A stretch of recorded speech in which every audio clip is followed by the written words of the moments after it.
ఈరోజు మతము, రాజ్యాంగము, reservations, constitution, religion and reservation ఈ అంశం మీద చేస్తున్నటువంటి సెమినార్లో నాకు ముందుగా మీ అందరికీ కూడా నాకు ధన్యవాదాలు తెలియజేస్తున్నాను. చాలా విషయాలు ఇప్పుడు శ్రీకాంత్ గారు మనందరినీ కూడా ఒక్కసారి సినిమా వెనక్కి తీసుకెళ్ళినట్టు టైం సైకిల్లో ప్రీ ఇండిపెండెన్స్ నుంచి జరిగినటువంటి డెవలప్మెంట్స్ మీద 4 గోడల మధ్య ఎక్కడ ఏం జరిగింది అనేది చక్కగా ప్రతి ఒక్కరికి అర్థమైనటువంటి రీతిలో తెలియజేశారు. సో దాని కంటిన్యూషన్గా వారు చెప్పినటువంటి అంశాలతో పాటు రాజకీయ పార్టీలు ఏ విధంగా ఆడుకున్నాయి, ముఖ్యంగా అధిక జనంతో కొన్ని కమ్యూనిటీస్ ఏ విధంగా విద్యకు అవకాశాలకి దూరంగా పెట్టినటువంటి అధిక జనాభాన్ని ఈనాటికి వాడుకుంటున్నాయి. స్వతంత్ర ఉద్యమం జరిగింది, స్వతంత్రం అయితే వచ్చింది, కానీ అధికార బదలాయింపు అన్నది ఎవరి నుంచి ఎవరికి జరిగింది? కేవలం ఒకప్పుడు తెల్లవారుగా చెప్పుకునేటువంటి బ్రిటిష్ నుంచి మరొక ఆధిపత్య వర్గానికి అధికార బదలాయింపు జరిగిందా, లేకపోతే ఈ దేశంలో అబోరిజినల్స్ అంటే ప్రతి దేశంలో కూడా ఆ ప్రాంతంలో పుట్టి పెరిగినటువంటి జాతులు ఉంటాయి. ఆ రకమైనటువంటి ఈ భారతదేశానికి సంబంధించిన అసలైన జాతులు ఇక్కడ పెరిగినటువంటి ఈ సంస్కృతిలో ఉన్నటువంటి జాతులకి అధికారం వచ్చిందా, అధికార బదలాయింపు జరిగిందా? ఇది ఒక ఫండమెంటల్ క్వశ్చన్. అసలు అన్నిటికీ మౌనం అక్కడే ఉంది. అది జరిగితే దాని పర్యవసానాలు ఏ విధంగా ఉంటుంటాయి, అది జరగలేదు అని అంటే దాని పర్యవసానాలు ఏమిటి? ఈరోజు మనం మాట్లాడే ప్రతి సమస్య కానీ, ఎదుర్కొనేటువంటి ప్రతి ప్రశ్న కానీ మూలం అక్కడి నుంచే వచ్చింది. ఒకవేళ నిజంగానే రాజ్యాంగం ఈ జాతులని ఒక 4-5 భాగాలుగా విభజించాడు. ఏ విధంగా?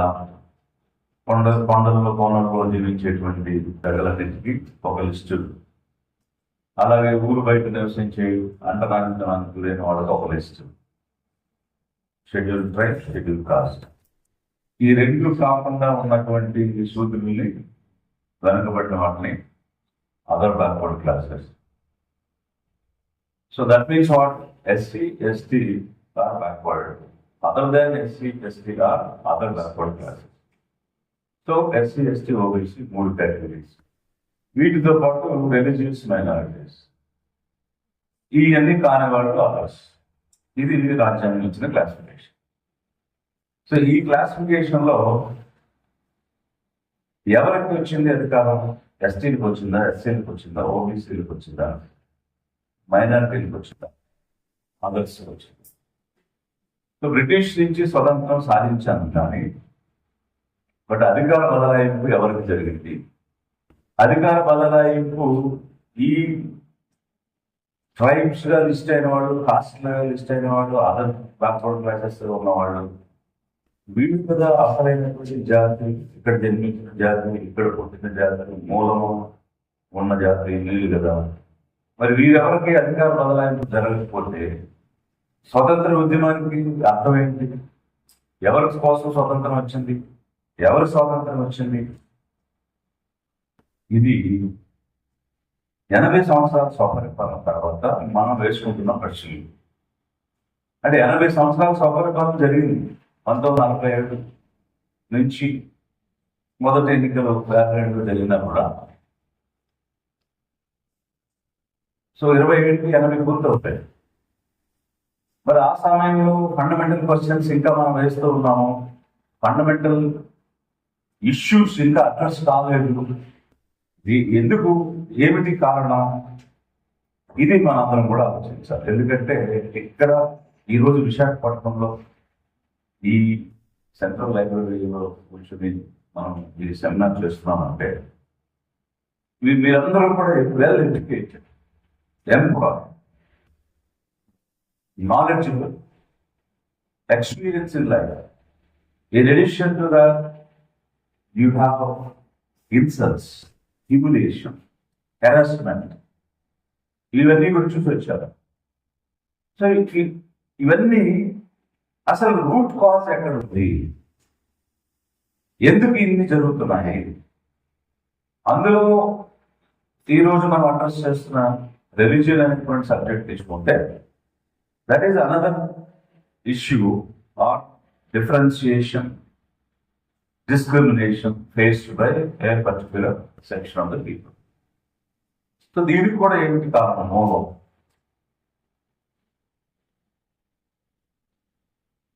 146 crores ఇండియన్ పాపులేషన్ ఈరోజు నెంబర్ 1 కంట్రీ, చైనా దాటి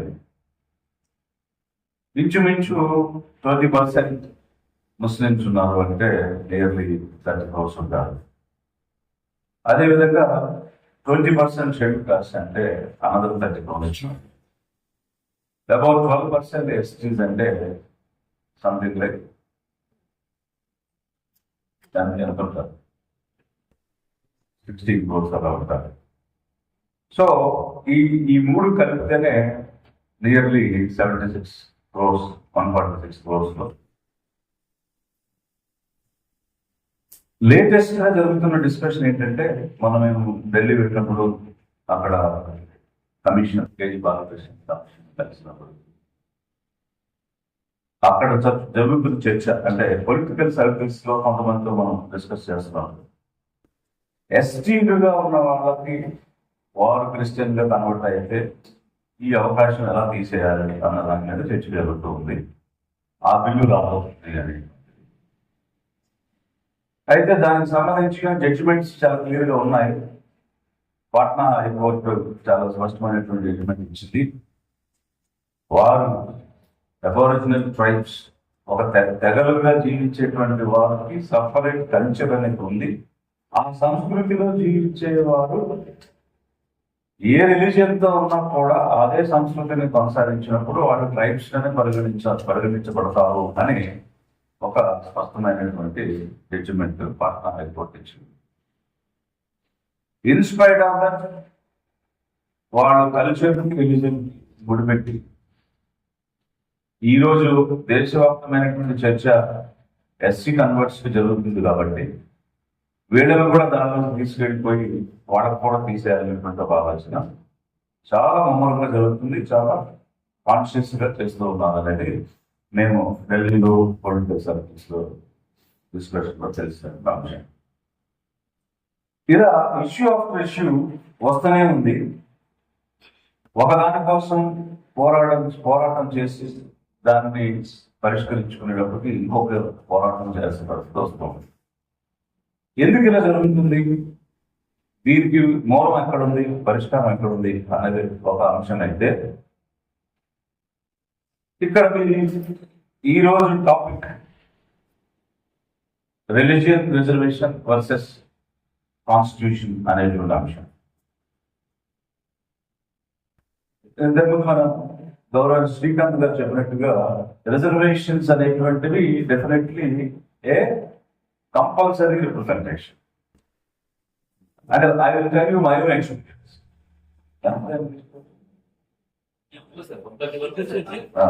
దాన్ని బట్టి నేను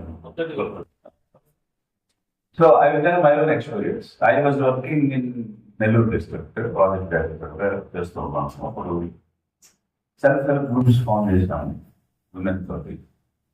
15 మంది 10 మంది ఒక సంఘం. ఆ గ్రూప్స్ ని గ్రామ స్థాయిలో ఆ, సంఘాల మధ్య ఒక బంధం అనేది నేను సంఘ బంధం అనేది ఒక ఏర్పాటు చేశాను. అంటే జనరల్గా విలేజ్ ఆర్గనైజేషన్ అంటారు, గ్రామ సంఘం, గ్రామ ఐక్య సంఘం అని అంటుంటారు పాపులర్గా. బట్ నేను కాన్షియస్ గా దానికి ఒక టైటిల్ ఇచ్చున్నాను, సంఘ బంధం. సపోజ్ ఇప్పుడు అది ఏదో విడవలూరు అనే గ్రామం అంటూ విడవలూరు సంఘబంధం, పొడవలూరు సంఘబంధం, అల్లూరు సంఘబంధం, అట్లా గ్రామాల పేరు పెట్టి పెట్టారు. ఈ సంఘబంధాలన్నీ కలిపి మండల స్థాయిలో మరొక సమాఖ్యను ఏర్పాటు చేశాం. ఆ సమాఖ్యకి సంఘమిత్ర అని పెట్టారు. ఆ తర్వాత ఈ మండలాలన్నీ కలిపి 46 మండలాలు ఉన్నాయి. ప్రతి మండలానికి సపోజ్ గోగులు సంఘమిత్ర, నెల్లూరు సంఘమిత్ర, కావలి సంఘమిత్ర, ఇట్లా గుంటూరు సంఘమిత్ర పెట్టారు. ఆ తర్వాత జిల్లా స్థాయిలో వీటన్నిటికి కలిపి ఒక సమాఖ్య, జిల్లా సమాఖ్యను ఏర్పాటు చేసాం. దానికి సంఘరక్ష అని పేరు పెట్టింది. అంటే ఇలాంటి పదాలు వాడు ఇచ్చిన గైడ్లైన్స్ లేవు, గవర్నమెంట్ ఇచ్చిన గైడ్లైన్స్ లేవు, మనం ఓన్గా ఫైన్ చేసి చెప్పాం. సరే, దానికి కాన్సిక్వెన్స్ నా మీద అడిగిన అంశాలు అది పక్కకు పెడితే, సంఘాలు ఏర్పడ్డాయి. సంఘాల మధ్య ఒక బంధం అనేది ఉండాలి, అది గ్రామ స్థాయిలో ఉంటుంది. మండల స్థాయికి వచ్చే ఒక మిత్రత్వం ఉండాలి. వీటన్నిటిని కాపాడడానికి ఒక రక్షణ ఉండాలి. సంఘరక్ష, సంఘరక్ష, సంఘం పెట్టారు. వీళ్ళకి ఆఫీస్ బేరర్స్ గా 5 మంది president, secretary, vice president, committee. ఇది ఏర్పాటు చేసేటప్పుడు దీస్ ఎస్హెచ్జిస్ అనేవి ఎవరి కోసం చేశామంటే పేదల కోసం చేశాం. సో పేదలు ఎవరు ఉంటారు? అత్యధికంగా ఎస్టీ, తర్వాత ఎస్సీ, తర్వాత బీసీ, తర్వాత ఓసీ, ఈ విధంగా ఉంటారు. ఈ వ్యవస్థ ఎవరి కోసం ఏర్పాటు చేసాం? పేదల కోసం ఏర్పాటు చేసాం. పేదల కోసం ఏర్పాటు చేసిన వ్యవస్థని ఎవరు నడపాలి? ఎవరికి నడిపించే బాధ్యతలు ఉండాలి? ఎవరికి దాని మీద నిర్ణయం తీసుకునే అధికారం ఉండాలి? పేదలకే ఉండాలి. మిగిలిన అన్ని జిల్లాల్లో ఇలాంటి వ్యవస్థ ఏర్పాటు అయ్యింది. అయితే 10 మంది పేదవాళ్ళు ఒక సంఘంలో ఉంటే దానికి లీడర్తో ఉన్నవాళ్ళు ఓసీ చెప్తారు. గ్రామ సంఘం అనే దాంట్లో 15 సంఘాలు 150 మంది ఉంటే అందులో పేదలందరూ ఉంటారు. కానీ లీడర్స్ మాత్రం కొంచెం డబ్బున్నవాళ్ళు, మాటకారితనం ఉన్నవాళ్ళు, సమాజంలో పలుకుబడి ఉన్నవాళ్ళు, పరపతి ఉన్నవాళ్ళు ఉంటారు. న్యాచురల్గా ఓసీస్ ఉంటారు. ఇక గ్రామం దాటాక ఇంకా ఆలోచించాల్సిన పని లేదు. మండలం, జిల్లాలో ఖచ్చితంగా వాడే ఉంటారు. అప్పుడు ది పర్పస్ ఇస్ డిఫీటెడ్ కదా. అందువల్ల నేనేం ఆలోచించాను అంటే, ఈ రిజర్వేషన్ అని ఈ సంఘంలో పెడితే మళ్ళీ వీళ్ళకు సంఘాలు చేసి ఇక్కడ రిజర్వేషన్ అని మాట్లాడుతున్నారు అని దానిని చులకన చేసి నిర్వీర్యం చేసే ప్రమాదం ఉంటుందేమో. కాబట్టి ఇది పేదల కోసం ఏర్పాటు చేసిన సంఘాలు కాబట్టి పేదవాళ్ళకే నాయకత్వం ఇవ్వాలి, నిర్ణయం చేసే అధికారులు ఇవ్వాలి. అందుకు ఈ ఆఫీస్ బేరర్స్ 5 మందిలో కనీసం 3 ఎస్సీ ఎస్టీలు ఉండాలి. ప్రెసిడెంట్, సెక్రటరీ, ట్రెజరర్, 3 కీలకమైన పదవులు. దీనిలో కనీసం 2 ఎస్సీ ఎస్టీలు ఉండాలని సొసైటీ రిజిస్ట్రేషన్ చేయడానికి తయారు చేసే బైలాస్లో నేను పెట్టేశాను. పెట్టేసిన తర్వాత ఇది కోఆపరేటివ్ సొసైటీ మ్యాక్స్ యాక్ట్ కింద రిజిస్ట్రేషన్ చేయాలి. Village level organisation, Mandal level organisation, district level organisation. అంటే village level primary, next secondary, territory, federation అన్నారు. ఇవి తీసుకెళ్ళి డిస్ట్రిక్ట్ కోఆపరేటివ్ ఆఫీసర్ ఇస్తే అప్పుడు నేను రిజిస్ట్రేషన్ చేయను. ఎందుకు చేయమంటే కోఆపరేటివ్ యాక్ట్లో కానీ మ్యాక్స్ యాక్ట్లో కానీ రిజర్వేషన్ లేదు. కాబట్టి మీరు ఇలా పెట్టారు కాబట్టి నేను ఇవ్వడానికి తెలియలేదు. ఎవరైనా సంఘం వాళ్ళు ప్రెసిడెంట్ అవ్వచ్చు, ఎవరైనా సెక్రటరీ అవ్వచ్చు అని పెడితే సరే మేము కరెక్ట్ ప్రయోగించుకున్నాం. విజిలెంట్ కరెక్ట్ రోజు రాజశేఖర్, సరే నేను ప్రాజెక్ట్ డైరెక్టర్, పీసీఓ, మేము కూర్చున్నాం. కూర్చున్నాక నా వాళ్ళని నేను చెప్పి అతని వాళ్ళని చెప్పారు. సో ఇక కరెక్ట్ ఏమంటారు, మరి యాక్ట్ లేదంటే విజయ్ మనం ఏం చేస్తాము, పీసీఓ బోర్డు కదా వాటి వీకెండ్లో. సో నేను కలెక్టర్ అడిగా, ఏమి లేదు నీ యాక్ట్లో, రిజర్వేషన్ అనేది లేదు కోఆపరేటివ్ యాక్ట్లో. రిజర్వేషన్ ఇవ్వమని నేను ఎక్కడ రాస్తాను? ఈ బయట రాస్తాను. రిజర్వేషన్ అనే పదం నేను రాయలేదు కదా, మరి నీకు చేయడం అభ్యంతరం ఏంటి? అంటే ఈ పదవికి ఇవ్వాలి, ఈ పదవికి ఇవ్వాలి అన్నది రిజర్వేషన్ కదా. నేను 60% of the posts shall be represented by SC ST, 40% OBC minority అని రాశాను. సో వాళ్ళు ఎవరు వీడికి ఇవ్వాలి, వాళ్ళకి ఇవ్వాలని నేనే రిజర్వ్ చేయలేదు. ఇంత ప్రాతినిధ్యం కావాలి వీళ్ళకి అన్నదానికి లాజిక్ ఏంటంటే 90% of the STs are poor, 70 to 80% of the SCs are poor. Nearly 50% of the BCs are poor. Minorities are poor. ఓవరాల్గా తీసుకున్నప్పుడు మీరు పేదలు ఎంతమంది ఉన్నారని గణన చేస్తే 60% పేదలు ఏ వర్గాల నుంచి వస్తారు? ఎస్సీ ఎస్టీ నుంచి వస్తారు. మిగిలినటువంటి వాళ్ళు ఎక్కడి నుంచి వస్తారు? బీసీ మైనారిటీ నుంచి వస్తారు. తక్కువ శాతం ఓసీ నుంచి వస్తారు. ఇది స్టేట్ పిక్చర్, ఈవెన్ కంట్రీ కూడా పిక్చర్. మరి అలాంటప్పుడు పేదల కోసం ఏర్పాటు చేసిన ఈ సంస్థల్లో నాయకత్వం వాళ్ళకే కదా ఇవ్వాలి. అదే కదా నేను రాసినాను. దానికి నీకు ఎందుకు అభ్యంతరం ఉండాలి? ఇంకా అంటే అతను ఏం ఆన్సర్ చెప్పాలో అర్థం కాదు. సో అర్థం కాకపోతే నేను కలెక్టర్ మీరు చెప్పండి సార్, ఇక్కడ రిజర్వేషన్ అనేది అభ్యంతరం, రిజర్వేషన్ అని నేను అనే అంశాన్ని అక్కడ పెట్టలేదు. ఇవి పేదల సంస్థలు కాబట్టి పేదలకు ప్రాతినిధ్యం ఇవ్వాలి, కనీసం ఇంత శాతమైన పేదలు ఈ నాయకత్వంలో ఉండాలని అంటున్నాము. దానికి ఎలాంటి అభ్యంతరం ఉంటుంది? అలా అభ్యంతరం పెట్టడానికి వీలు లేదు కదా. కాబట్టి మీరు డైరెక్ట్ చేయండి, instruction to register the society అని చెప్పి రిక్వెస్ట్ చేస్తారు. అవునా, ఏంటి నీకు ప్రాబ్లం? నీకు చట్టం ఎక్కడ అర్థం వస్తుంది? నీకు చేయొచ్చు కదా, చేయాలి. సో 1400 గ్రామ సంఘాలు అంటే సంఘం ఉన్నారు, 46 సమాఖ్యలు, ఒక జిల్లా సమాఖ్య, ఈ విధంగా రిజిస్టర్ చేసి బీసీ మైనారిటీలు పూర్తిగా నాయకత్వంలో ఉండే విధంగా చేసి ఆ వైరస్ మిగిలిన 23 జిల్లాలకు 22 జిల్లాలకు పంపించలేదు. నీళ్ళు పెట్టి చేయడానికి ఆ విషయాన్ని సెంట్రల్ ఆఫీస్ కూడా పంపించాను. సరే, అప్పుడు ఉన్నటువంటి సీఓ చూసి అర్థం నచ్చలేదా అనేది అడిగింది. సో అప్పుడే మనం ఈ రోజు బీజేపీ కూడా పడుతున్నారు. 2000 ఇయర్లోనే అర్థం నచ్చలేక అనిపించింది. ఇది అంటే రిజర్వేషన్ కి రిప్రజెంటేషన్ కి ఉన్నటువంటి డిఫరెన్స్. అయితే ఈ రోజు రిజర్వేషన్స్ ఎందుకు రాజ్యాంగంలో ఇవ్వాల్సి వచ్చింది? ఇలాంటివి అమెరికన్ కాన్స్టిట్యూషన్ లో కూడా ఉన్నాయి. They are called affirmative actions.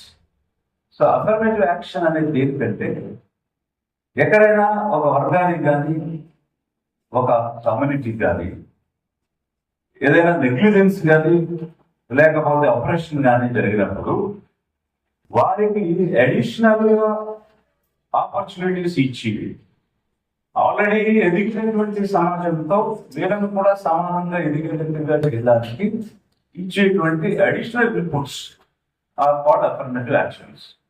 They are called, అది మన ఇండియాలో దాన్ని రిజర్వేషన్ అన్నారు. ఎందుకు ఇవ్వాల్సి వచ్చింది? ఈ రోజు రిజర్వేషన్స్ మీద చర్చ చేసే వాళ్ళందరికీ చెప్పాల్సింది ఏంటంటే, 2000 years you have denied every opportunity, not just education. You have denied even the creativity, thinking, thought-provoking process of the mind of our citizen. అంటే ఒక సృజనాత్మక శక్తిని కూడా ఎదగలేకుండా ఇంచుమించు 80% మంది పైన ఉన్నటువంటి ప్రజలను నువ్వు అణిచేసావు. ఆలోచనతో సహా చేశావు. It is not just skill, మనం చేసే పని మన ఎబిలిటీని చూపించేదే కాదు, ఈవెన్ థాట్ కూడా నువ్వు అరెస్ట్ చేశావు, థాట్ని కూడా నువ్వు చంపేశావు. లేకపోతే ఈరోజు ఇన్వెన్షన్స్ అన్ని మనం మాట్లాడుకుంటే యునేమ్ ఎనీబడి, ఒక గ్రహం మీద లేకపోతే న్యూటనా లేకపోతే టెస్లా లేకపోతే గెలీలియోనా, ఈ రోజు మనం వాడే ప్రతి వస్తువు కనిపెట్టింది ఎవరు అని అంటే వాళ్ళకే తెలివి ఉండి వాళ్ళే సృజనాత్మకతతో వాళ్ళే ఎందుకు కనిపెట్టగలిగారా? ఈ ఇండియన్ సాయిల్లో ఇంటెలిజెన్స్ ఉండి కనిపెట్టగలిగేవాడు ఎవరు లేరా? ఏ వస్తువు ఎందుకు కనిపెట్టలేకపోయామో? ఒకవైపు విమానాల మీద మనం తిరుగుతూ ఉంటే మనం ఎట్ల మీద ఎందుకు తిరుగుతూ ఉన్నాము? మనం జోడెత్తులు కట్టుకుని ఎందుకు తిరుగుతూ ఉన్నాము? ఇంకొక వైపు మెషిన్స్ వచ్చేస్తే రైట్ బ్రదర్స్ విమానం మీద పెట్టి దాని మీద వాళ్ళు వెళ్తుంటే ఎందుకంటే 80% మంది పైనే ఉన్న జనాన్ని నువ్వు ఆలోచించకు, నువ్వు క్రియేట్ చేయకు, నువ్వు ఇన్వెంట్ చేయకు, నువ్వు కుమ్మరి పని చేయి, కమ్మరి పని చేయి, వడ్రంగి పని చేయి. ఆ వడ్రంగి కమ్యూనిటీలో పుట్టిన వాడు ఎవడైనా ఆ చెక్కలు పట్టుకుని ఉలిలు పట్టుకుని పని చేయాల్సింది తప్ప ఇంకో పని చేయకూడదు, చేయాలని ఆలోచన రాకూడదు.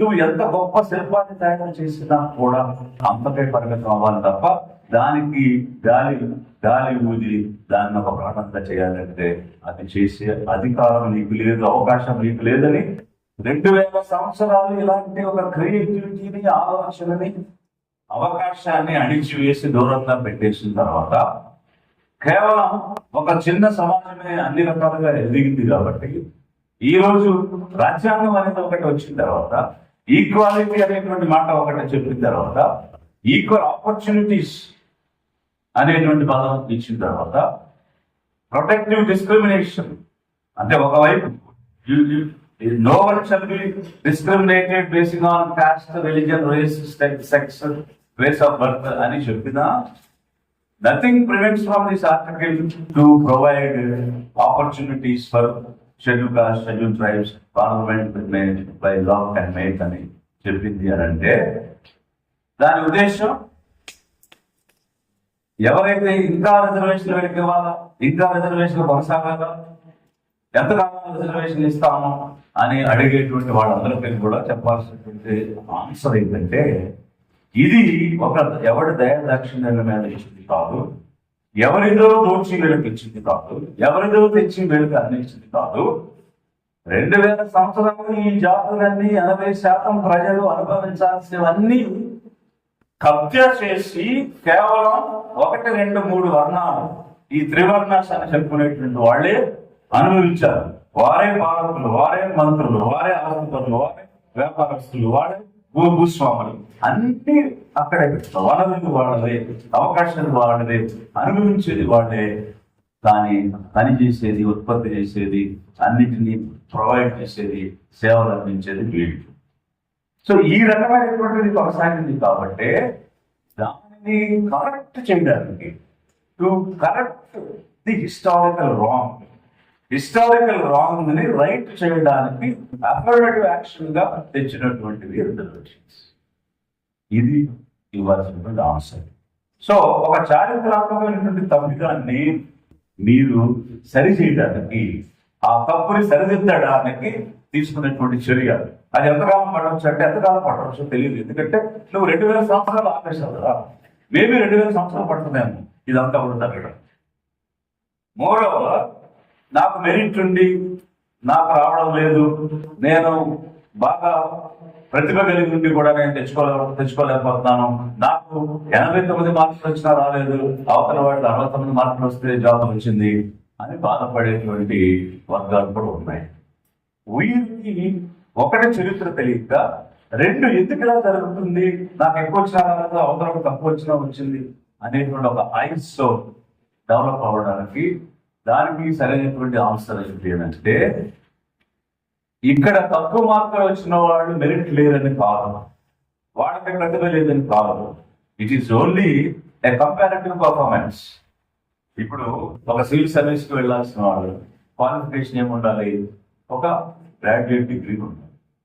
సో ఒక అండర్ గ్రాడ్యుయేట్ గా పాస్ అయిన వాడు ఎవరైనా సివిల్ సర్వీసెస్ కంప్లీట్ అవ్వచ్చు.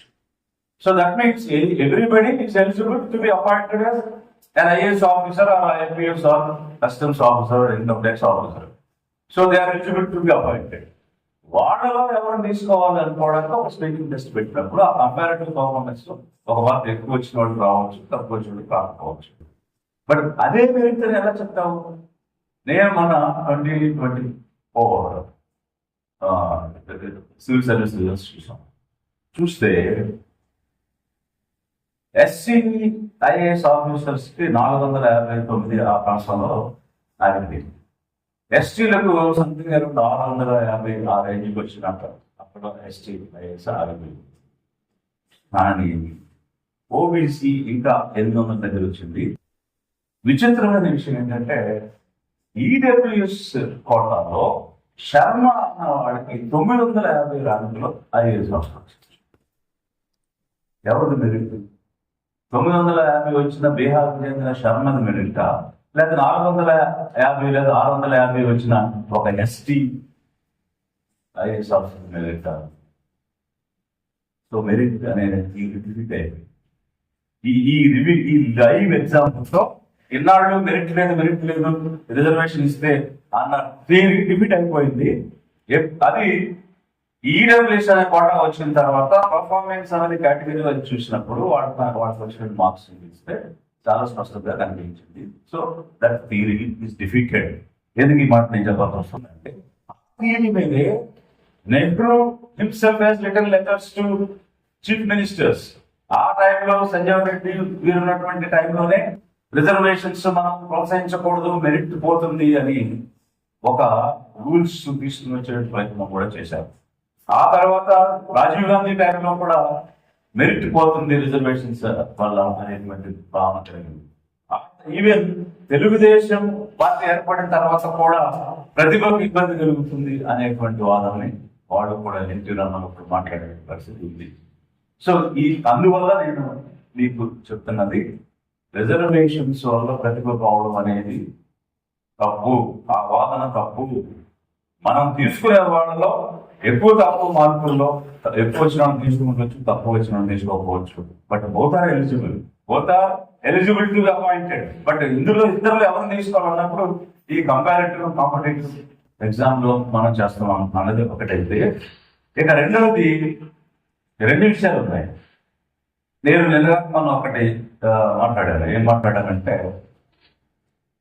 ఏ గవర్నమెంట్ ఉంటే ఆ జాతిని ప్రోత్సహించుకుంటుంది. ఈ రోజు కమ్మ ప్రభుత్వం ఉంది, కమ్మ వర్తించుకుంటుంది. అంతకుముందు రెడ్డి ప్రభుత్వం ఉన్నప్పుడు రెడ్డి వర్తించుకునేవాళ్ళు. ఇది ఒక ప్యాటర్న్ కొనసాగుతుంది. అందులో భాగంగా ఒక ఎగ్జాంపుల్ చెప్పి, మీరు 4% ఉన్నారు, మీకు 8 మంది ఎమ్మెల్యేలు ఉండాలి. ఎంతమంది ఉన్నారు? 36 మంది ఉన్నారు. మరి ఇది ఎలాగ సామాజిక న్యాయం? మీ పార్టీ ఎవరి పార్టీ అని చెప్పారు? బడుగు బలమైన వర్గాల backward classes party Telugu Desam party చెప్పారు.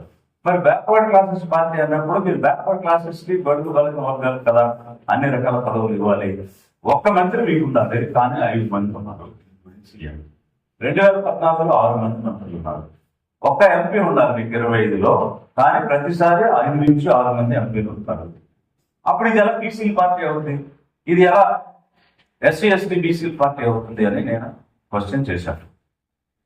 అదే అనాలజీలో ఇప్పుడు నేను ఏమంటానంటే, ఈ రిజర్వేషన్స్ వల్ల ఎవరికి నష్టం లేదు. ఎందుకు నష్టం లేదంటే, 50% ఉన్న వారిని కుదించి 50%కి పరిమితం చేసి 20% ఉన్నవాడిని మీరు 50%లో కంప్లీట్ అవ్వమని చెప్తున్నారు. సో దట్ మీన్స్ మీకు 4%, 1% ఉన్న బ్రాహ్మణుడికి 50% అవైలబుల్ ఉంది, 3% ఉన్న వైశ్యకి 50% అవైలబుల్ ఉంది, 1% ఉన్న క్షత్రియుడికి 50% అవైలబుల్ ఉంది. ఇక అంతకంటే ఇంకేం కావాలి? 20% ఉన్న ఎస్టీలకు 15 ఉంది, 6.5 ఉన్న వారికి 6 ఎస్టీ ఉంది, 42% ఉన్న మీ ఓబీసీలకు కేవలం కేంద్రంలో 27, ఇక్కడైతే 25 ఉంది.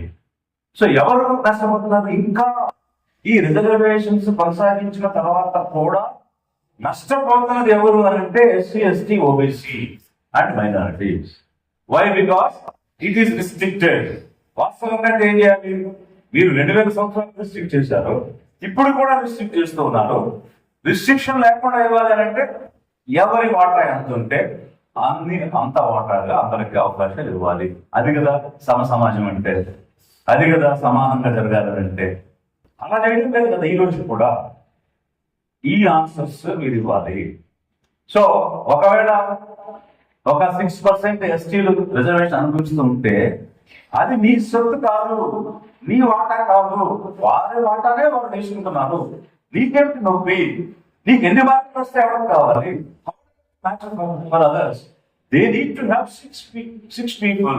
వాళ్ళకి ఎన్ని వచ్చినా ఆ 6 people తీసుకుంటారు. Because that is their share. నీ షేర్ నీకు వచ్చిందా లేదా? నీకు 4% షేర్ ఉంటే నువ్వు 100 మంది ఉంటే నీ 100 మందిలో 4 బాగా వచ్చిన వాళ్ళు 4 ఎవరో చూసుకో. అందులో తక్కువ వచ్చిన వాళ్ళు కానీ ఇచ్చుంటే అది నువ్వు కంపేర్ చేసుకో. Why do compare with others? ఈ అంటే నవేడేస్ ఇది చాలా పెద్ద చర్చ అవుతుంది. చర్చ అవడమే కాదు, అంబేద్కర్ అనేవాడు అప్పుడున్నాడు, ఇతర వల్ల ఇదంతా నాశనం అయిపోయింది, ఇతర వల్ల ఇదంతా జరిగింది అనేటువంటి చర్చలు కూడా బయట జరుగుతూ ఉన్నాయి.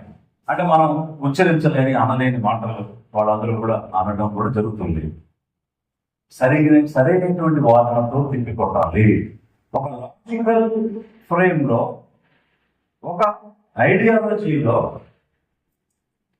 ఒక ఎగ్జాంపుల్ తోటి మనం ఆ వాదన తిప్పికొట్టడం అనేటువంటిది, చారిత్రాత్మకమైన ఉదాహరణతో తిప్పికొట్టడం అనేది చేయాలి తప్ప గట్టిగా అరిచి మాట్లాడితే తిప్పికొట్టలేము. సబ్స్టెన్స్ ఉండాలి. మనం చెప్పే లాజిక్ లో, మాట్లాడే వాదనలో, తిరిగిచ్చే సమాధానంలో సబ్స్టెన్స్ ఉండాలి. గొంతు పెంచే అంత మాత్రమే సబ్స్టెన్స్ ఉన్నట్టు కాదు. ఇది రిజర్వేషన్స్ కి సంబంధించి జరుగుతున్నటువంటి చర్చలో క్లుప్తంగా ఈ 2-3 అంశాల ద్వారా మనము మిగిలినటువంటి వారు ఎవరైతే ఇది వద్దు, వ్యతిరేకం అని అనుకుంటున్నారో వారికి ఇవ్వాల్సిన answer. But 146 crores people in this country, వారందరూ కూడా అర్థం చేసుకోవాల్సింది ఏంటంటే, రాజ్యాంగం అనేటువంటిది ఒక పరిపాలనా చేయడానికి ఇచ్చినటువంటి ఒక చట్టం, సూచిక లాంటిది. దానికి అనుగుణంగానే పాలన జరగాలి. అది జరుగుతున్నప్పుడు రాజ్యాంగ విరుద్ధమైనటువంటి అంశాలు ఏమైనా జరిగితే దాని గురించి మాట్లాడాలి. కానీ రాజ్యాంగానికి అనుకూలంగా జరిగేటువంటి అంశాల గురించి బురద వేయడం, విషం చెమ్మడం అనేటువంటిది సరైన విధానం కాదు. రెండవది, ఎవరికైతే వాదంలో, ఎవరైతే దీనివల్ల నష్టపోతారనే భావన ఉందో వీరు చరిత్ర తెలుసుకోవడానికి ప్రయత్నం చేయాలి. ఈ రోజు జరిగే నష్టానికి, జరుగుతున్న నష్టానికి మీరు కారణం కాకపోయి ఉండొచ్చు. నేను కారణం కాదు, నా పూర్వీకులు ఎవరో కారణం, వాడు కబ్జా చేసి మీ అవకాశాన్ని కొట్టేశారు, అది వాళ్ళ మీద కూడా మీరు తీర్చుకోవాలి, నాకు లేకుండా చేస్తే ఎట్లా అనేటువంటి వాదనలు కూడా ఇప్పుడున్నటువంటి తరం చేసే పరిస్థితి కనిపిస్తుంది. ఇప్పుడున్నటువంటి తరం కూడా అర్థం చేసుకుని చేయాల్సింది ఏంటంటే, చరిత్ర తెలుసుకోవాలి. చారిత్రాత్మకమైనటువంటి తప్పిదాలు కరెక్షన్ చేసేటప్పుడు దానికి ఒక సమయం పడుతుంది.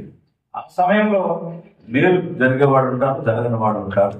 దానికి మనం సమాజాన్ని నిందించడం, ఇతర జాతుల్ని నిందించడం, ఇతరుల్ని నిందించడం, ఏర్పాటువాదంతో చూడటం, ఇవేవి కూడా సరైనటువంటి విధానం కాదు. అది ఎవరైతే వ్యతిరేకిస్తున్నారో, ఎవరైతే డాక్టర్ అంబేద్కర్ అన్యాయం చేశారని ఆలోచిస్తున్నారో, ఎవరైతే ఈ రాజ్యాంగం వల్ల మేము నష్టపోయామని భావిస్తున్నారో వారు గ్రహించాల్సినటువంటి అవసరం. ఇక రెండవ అంశం, మీరు రిలీజియన్ గురించి పెట్టారు. సో రిలీజియన్ గురించి ఈరోజు మనం మాట్లాడితే, వాస్తవానికి రాజ్యాంగం చాలా సింపుల్ గా రిలీజియన్ అనే అంశాన్ని తెలియజేసింది. ఎలా? To profess, practice and propagate religion of your choice. అంటే నీకు కావాల్సిన రిలీజియన్ అంటే ఇట్స్ ఏ కన్సైన్స్ రైట్. మన మనస్సాక్షి ఏం చెప్తుందో వ్యక్తిగతంగా దానికి అనువైనటువంటి దాన్ని నువ్వు ప్రొఫెస్ చేయొచ్చు, ప్రాక్టీస్ చేయొచ్చు, ప్రాపగేట్ కూడా చేసుకోవచ్చు అనేటువంటిది క్లియర్గా చెప్తుంది. సరే, అంత చక్కనటువంటి ప్రాథమిక హక్కు రాజ్యాంగం ఇచ్చిన తర్వాత అది ఒక వ్యక్తిగా, ఒక పౌరుడిగా ఆ హక్కుని అనుభవిస్తున్నటువంటి పరిస్థితిలో రాజ్యాంగం ఇచ్చిన హక్కుని నువ్వు అనుభవిస్తున్నావు కాబట్టి నీకు నేను ఇది రాకుండా నిరాకరిస్తాను, ఇది లేకుండా చేస్తాను అని రాష్ట్రపతి ఉత్తర్వుల ద్వారా కొంతమందికి అందలేకుండా చేయడం, అది ఈ విధంగా రాజ్యాంగబద్ధం. ఇది రాజ్యాంగపరమైనటువంటి అన్యాయం కాదా? Is it not a constitutional injustice? How can a president issue order which is not in consonance with the constitution? అంటే రాజ్యాంగానికి విరుద్ధంగా ఉండే ఒక ఆర్డర్ రాష్ట్రపతి ఎలా ఇస్తారు? రాష్ట్రపతి 1950లో ఇచ్చినటువంటి order is against the constitutional spirit and values. Very clear. Why? Because never in the constitution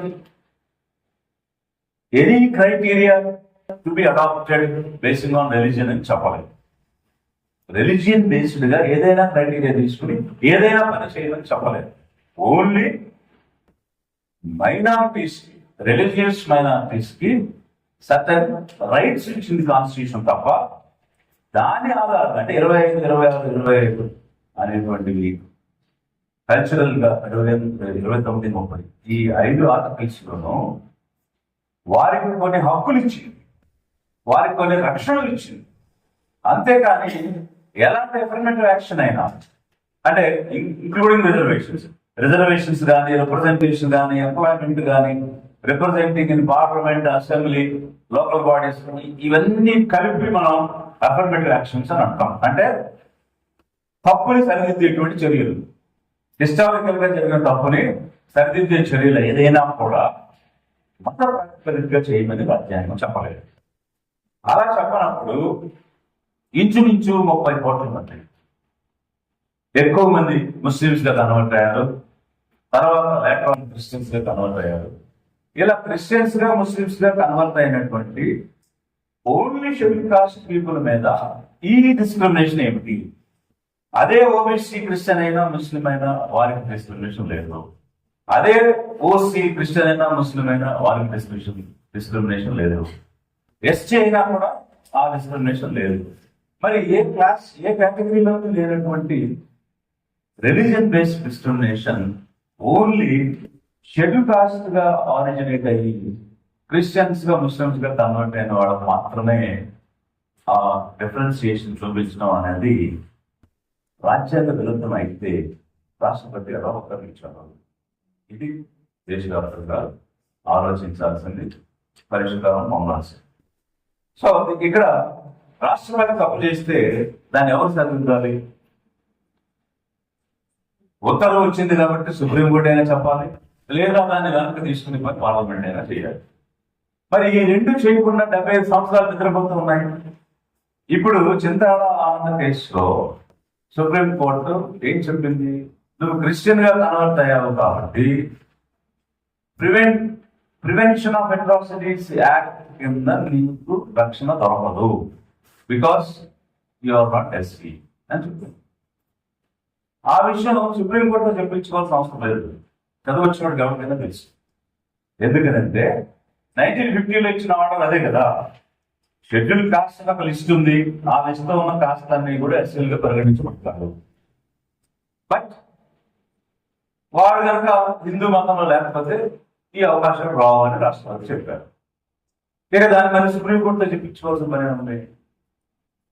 అయితే వారు ఒక అడుగు ముందుకేసి వారు ఏం చెప్తున్నారు అంటే, క్రిస్టియానిటీగా మీరు మారారు కాబట్టి once you're converted caste evaporate అయిపోయిందని చెప్తున్నారు, మాయమైపోయిందని చెప్తున్నారు. So how can supreme court say caste evaporated అని, అంటే మాయమైపోయింది. Once you converted to other religion caste పోయిందని చెప్తారు. ఎక్కడ పోయింది caste? Social it is there every nook and corner. Christian అయినా, అఫ్ కోర్స్ ముస్లిమ్స్ అయినా. ఇప్పుడు వీళ్ళు ఎక్కడ నివసిస్తున్నారు? ఊరి మధ్యలో నివసిస్తున్నారా, లేకపోతే మిగిలినటువంటి ఎస్సీలతో పాటు నివసిస్తున్నారా? అసలు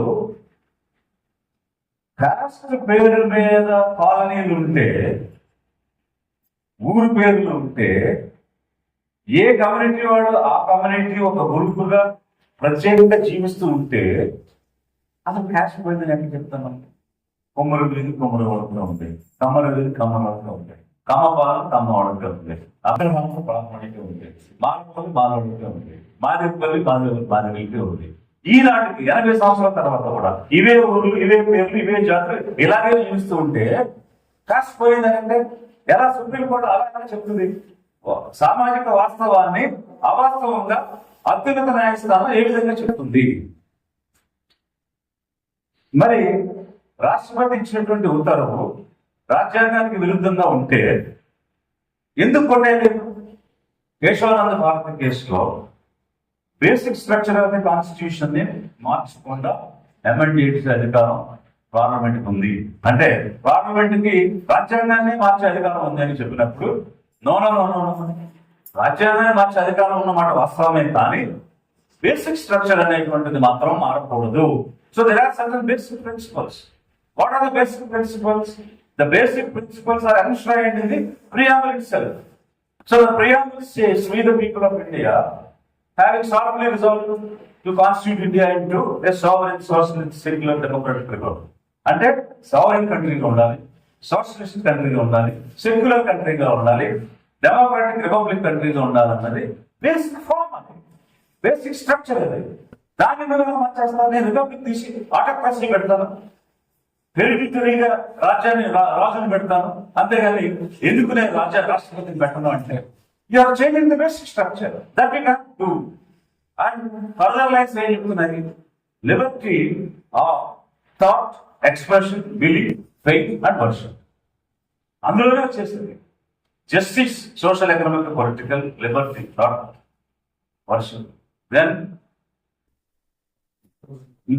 justice, liberty, then fraternity, equality. So equality of opportunity, equality of status, fraternity. ఇవన్నీ కూడా ప్రియాంబుల్లోనే చాలా స్పష్టంగా చెప్పేది. ఓకే, అదర్ థింగ్స్ పక్కన పెడతాం. జస్టిస్, ఈక్వాలిటీ, ఫ్రెటర్నిటీ పక్కన పెడితే, లిబర్టీ అనేటువంటి స్వేచ్ఛ దేనికి ఇచ్చింది? థాట్ ఇచ్చింది, ఆలోచించడానికి ఇచ్చింది. ఎక్స్ప్రెషన్, తిరిగి మనం చెప్పడానికి ఇచ్చింది. మనకు నచ్చిన విషయం నమ్మడానికి వచ్చింది. వర్షిప్, నచ్చినటువంటి దేవుడిని ఆరాధిస్తాను. ఇది ప్రియాంబుల్లోనే చెప్పిన తర్వాత నచ్చిన దేవుడిని నేను ఆరాధిస్తూ ఉంటానంటే నువ్వు ఆ దేవుడిని ఆరాధించావు కాబట్టి నీకు ఇది ఇవ్వను అని రాష్ట్రపతి ఎలా చెప్తారు? It is against very fundamental lines. First lines లో ఉన్నాయంటే రాష్ట్రపతి డిఫీట్ చేశారు. He defeated with 1950 order. దాన్ని ఎవరు పరిరక్షించాలి? బేసిక్ స్ట్రక్చర్ మార్చకూడదని సుప్రీం కోర్టుకి బాధ్యత లేదా? ఈ రాష్ట్రపతి ఉత్తర్వుల్ని రద్దు చేయాల్సినటువంటి బాధ్యత లేదా? విరుద్ధంగా ఉన్నది రాజ్యాంగానికి ఏది విరుద్ధంగా వచ్చినా ఇది తప్పు, దీన్ని కొట్టేస్తున్నామని చెప్పే సుప్రీం కోర్టు ఈ 1950 ఆర్డర్ ఎందుకు కొట్టేయడం లేదు? ఎందుకు రద్దు చేయడం లేదు? మళ్ళీ మీ ఒపీనియన్ ఏంటని గవర్నమెంట్ అడిగింది. 5 మంది జడ్జిల దగ్గర ఈ కేసు నడుస్తూ ఉంది. మీ ఒపీనియన్ ఏంటని గవర్నమెంట్ అడిగింది. గవర్నమెంట్ ఏం చెప్తుంది? ఇంతకుముందు శ్రీకాంత్ చెప్పారు, చక్కగా కాలేజీ కమిషన్ చెప్పింది, సచార కమిషన్ చెప్పింది, మండల కమిషన్ చెప్పింది, తెలంగాణ మిషన్ కమిషన్ చెప్పింది. కమిషన్స్ డిఫరెంట్ కాంటెక్స్ట్ లో వేసినా కూడా కాకపోతే అనేది ఓబీసీలను ఐడెంటిఫై చేయడానికి 340, 341, 342 అట్లా వాస్తవంగా డాక్టర్ అంబేద్కర్ కాన్స్టిట్యూషన్ లో ఆర్టికల్స్ పెట్టేటప్పుడు ముందు ఓబీసీల గురించి పెట్టారు. 340లోనే చెప్పారు ఓబీసీలను ఐడెంటిఫై చేయండి, వాళ్ళకి ఇవ్వాల్సినటువంటి రాయితీ ఇవ్వండి, వాళ్ళని పైకి తీసుకురావాల్సిన చర్యలు పార్లమెంట్ తీసుకోండి అని. ఆ తర్వాత 41లో ఎస్సీ, ఆ తర్వాత 42లో ఎస్సీ పెట్టారు. సో ఈ విధమైనటువంటి ఆర్టికల్స్ స్పష్టంగా చెప్పిన తర్వాత 340 ఆధారంగా కలెక్టర్ కమిషన్ ఇస్తే వారు చెప్పారు ఏమని? క్రిస్టియన్స్ గా, ముస్లిమ్స్ గా కన్వర్ట్ అయినటువంటి schedule caste origin people, they are suffering equally, they are facing discrimination equally. They do not have properties, they do not have land, they do not have employment. ఈ రోజు మీరు statistics చూడండి, Hindus గా continue అవుతున్న ఎస్సీలకు 61-62% landless labour ఉంటే, Christian Muslims గా convert అయిన వాళ్ళు 59% ల్యాండ్లెస్ లేబర్ గా ఉన్నారు. It is just marginal 1% difference. Unhygienic occupations, ఈనాటికి వీధులు తూడ్చేది, లెటర్లు కడిగేది, లేకపోతే whatever you name all unhygienic occupations, అవన్నీ whether they converted to Christianity or Muslim, even చెప్పులు కుట్టే పని ముస్లిమ్స్ చేస్తున్నారు, క్రిస్టియన్స్ చేస్తున్నారు. ఇర్రెస్పెక్టివ్ ఆఫ్ రిలీజియన్ ఈ ఆక్యుపేషన్స్ అన్ని వాళ్ళు చేస్తున్నారు. Inspired of that they are losing. ఏం లూజ్ అవుతున్నారు? ఎడ్యుకేషన్ ఆపర్చునిటీ లేదు, ఎంప్లాయ్మెంట్ ఆపర్చునిటీ లేదు, సెల్ఫ్ ఎంప్లాయ్మెంట్ లేదు. ఫర్ ఎగ్జాంపుల్, ఒక కేంద్రీయ విద్యాలయంలో సీట్ రావాలంటే వస్తారా? కన్వర్ట్ అయిన క్రిస్టియన్ కానీ ముస్లిం కానీ. ఒక ఐఐటీలో వస్తారా? ఒక డాక్టర్ అవ్వాలంటే అవుతుందా? లేదు ఒక జాబ్, ఒక సివిల్ సర్వెంట్ అవ్వాలి, ఒక టీచర్ అవ్వాలంటే వస్తుందా? ఎడ్యుకేషన్ లేదు, ఎంప్లాయ్మెంట్ లేదు. సెల్ఫ్ ఎంప్లాయ్మెంట్ కోసం ఒక సబ్సిడీ లోన్, ఒక ఇన్వెస్ట్మెంట్ కోసం ₹1 కోటి నిధి ఇవ్వమంటే వీరికి ఆ కేటగిరీలో ఇస్తారు. లేదు ఒక ఎమ్మెల్యే ఎంపీ అయిపోదాం అంటే ఈ రిజర్వ్ సీట్స్ లో వాళ్ళు పోటీ చేసే అవకాశం ఉందా? పోనీ వీళ్ళకి అత్యాచారం జరిగితే, దోపిడీ జరిగితే, దాడి జరిగితే ఈ యాక్ట్ కింద రక్షణ ఉందా? So how many ways they are losing? They are losing in the front of education, in the front of employment, in the front of self-employment, in the front of protection under the act, and also they cannot enter into the law-making bodies like assembly, parliament. So these many ways they are losing purely because they are embraced a particular religion of their choice. The religion of choice is an individual. Religion is for man, not man is for religion. That's what Dr. Ambedkar said. మతం అనేది మనిషి కోసం కానీ మనిషి మతం కోసం కాదు అని చాలా స్పష్టంగా చెప్పినటువంటి అంశంలో you are making man for religion. Okay, 50లో ఓన్లీ హిందూస్ అన్నారు, 56లో సిక్స్ కూడా అన్నారు, 90లో బుద్ధిస్ట్ కూడా అన్నారు. అగ్రీ. ఎత్తిస్తున్నారు, ఏ దేవుడు నమ్మరు. షెడ్యూల్ ఆలోచనే ఎక్కడ పెడతామని వాడు కన్వర్ట్ అవ్వలే, వాడు ఏ దేవుడిని ఆరాధించడం లేక. We're talking about converted Christians and Muslims. They are not converted even, they are not even believing the god. That is their choice. It's a fundamental right. Not to believe God is a fundamental right. Where do you keep them? Will they come under a scheduled caste or not? Because they originated in the scheduled caste list. So there is no answer. So this is how governance is going on. This is how constitution is being implemented. But in situation, now you understand the issue. In principle, in broad sense, you understood the problem. Then what is the solution? Ikkada unnavaru andaru kuda, you're all educated, as I said in the beginning, knowledgeable, experienced, and also you have personal experiences faced several harassments, incidents. So coming from this background, what is that we need to do?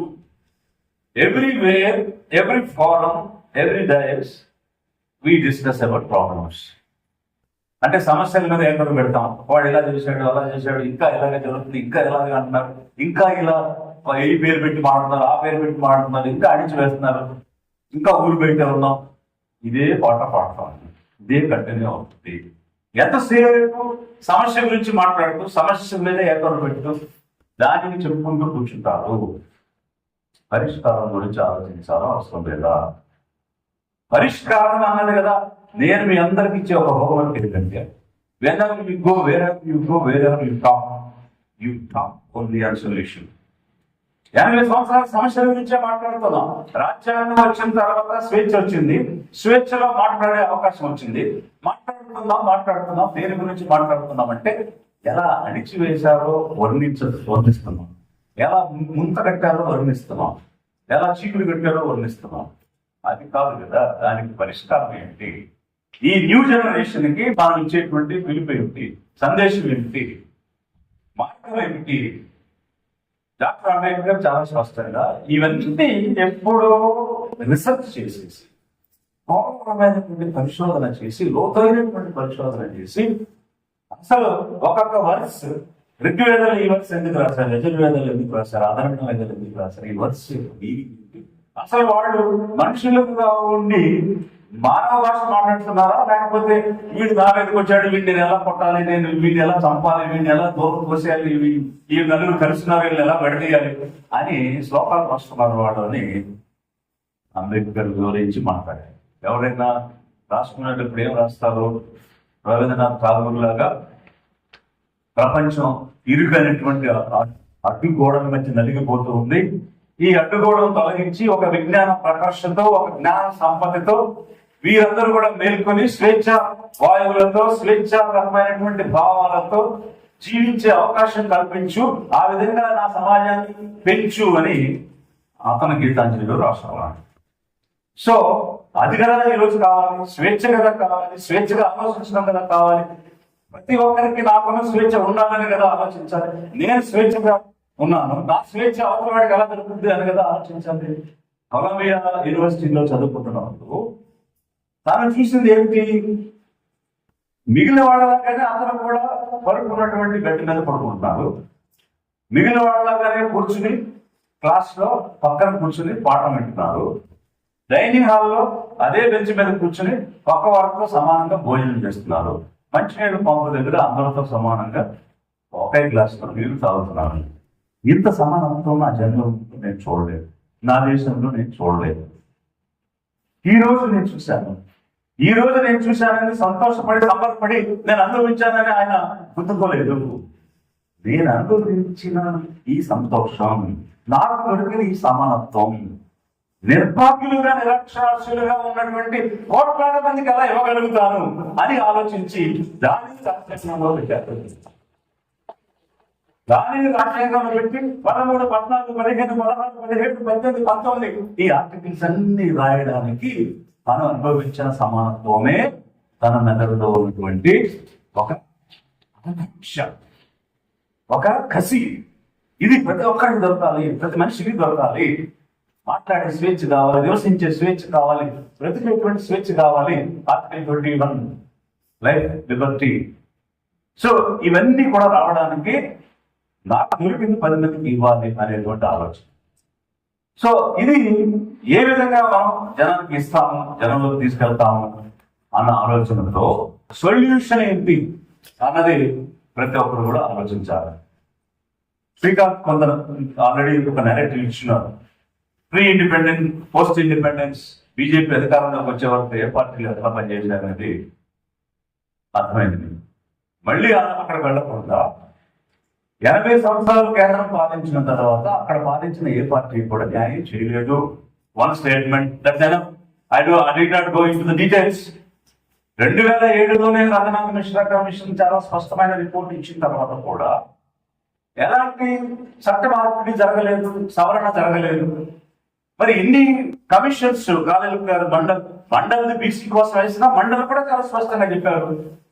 Converts of ఎస్సీస్ to Christianity and Muslim are facing discrimination, they shall be given అని చెప్పి రాశారు దానిలో.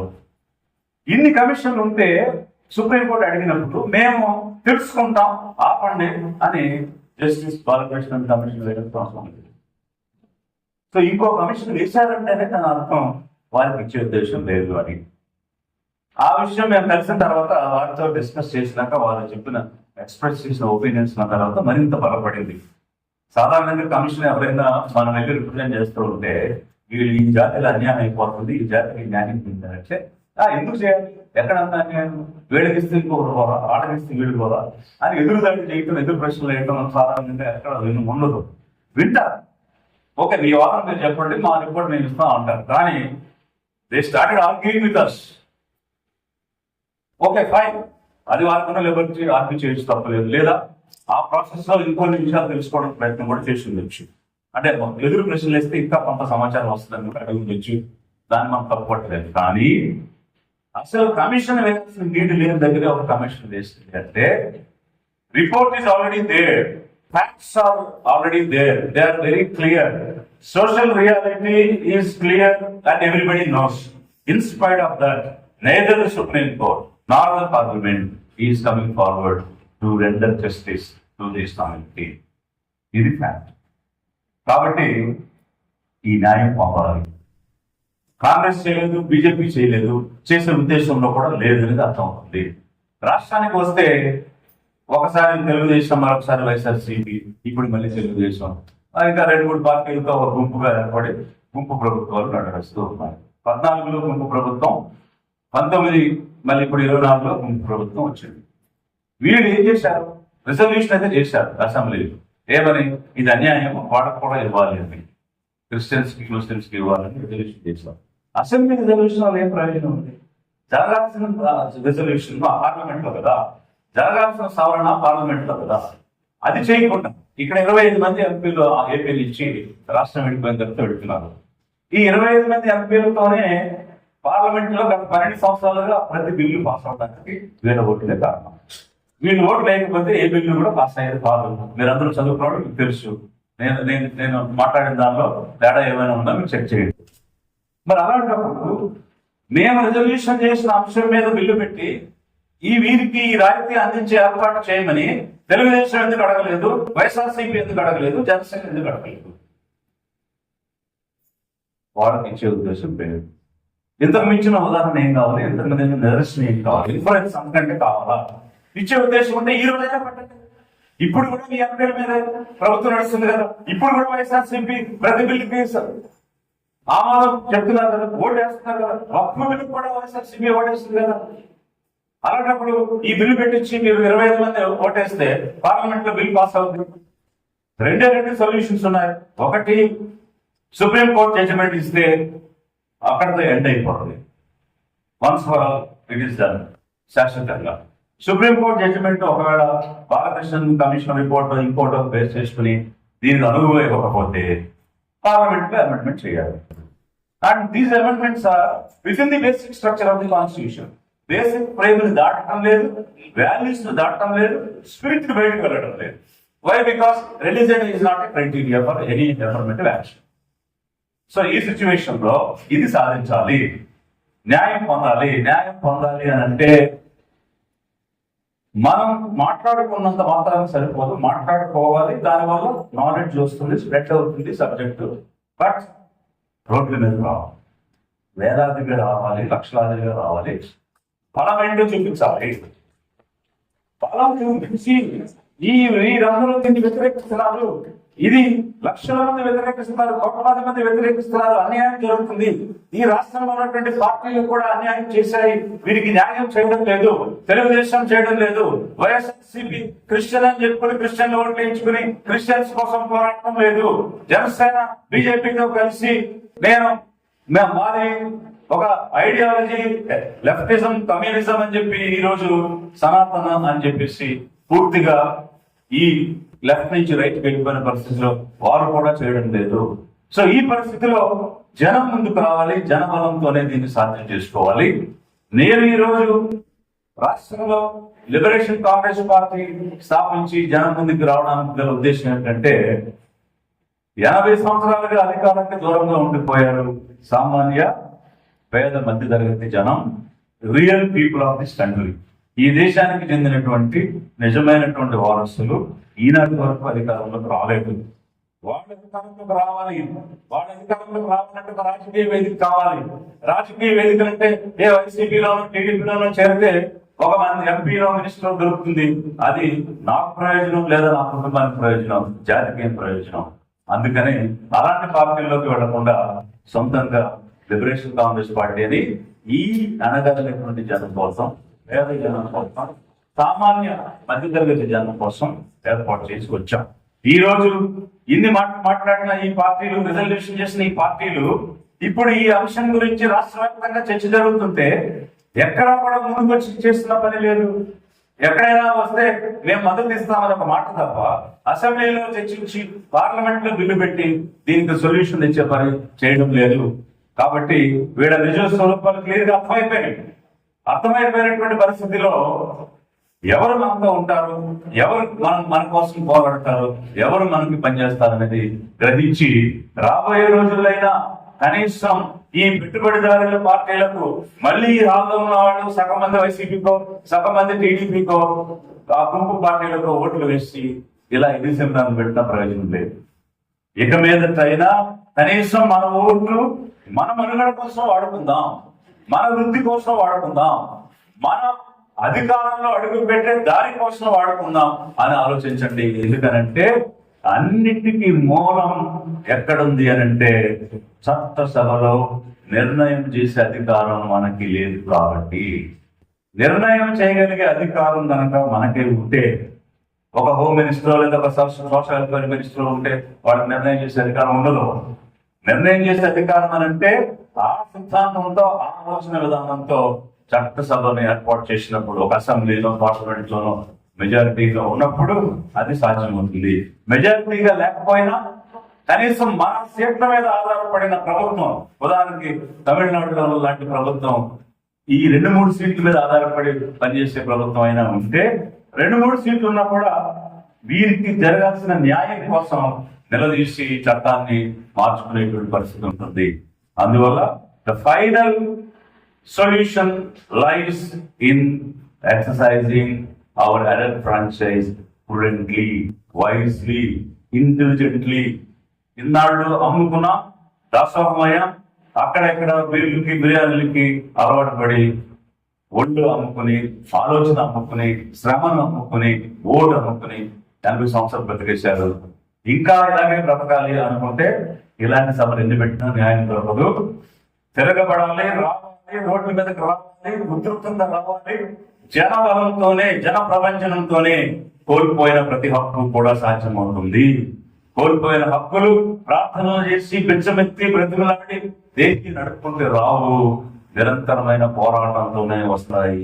Doctor Babasaheb Ambedkar నోరు లేని మేకల్లా కాకుండా, యజ్ఞాలు యాగాల్లో బలయ్యే మేకల్లా కాకుండా గర్జించే సింహాలుగా వచ్చి కోల్పోయి సాధించుకోవాలని తెలియజేస్తూ మీరు ఇచ్చిన ప్రశ్న ధన్యవాదాలు.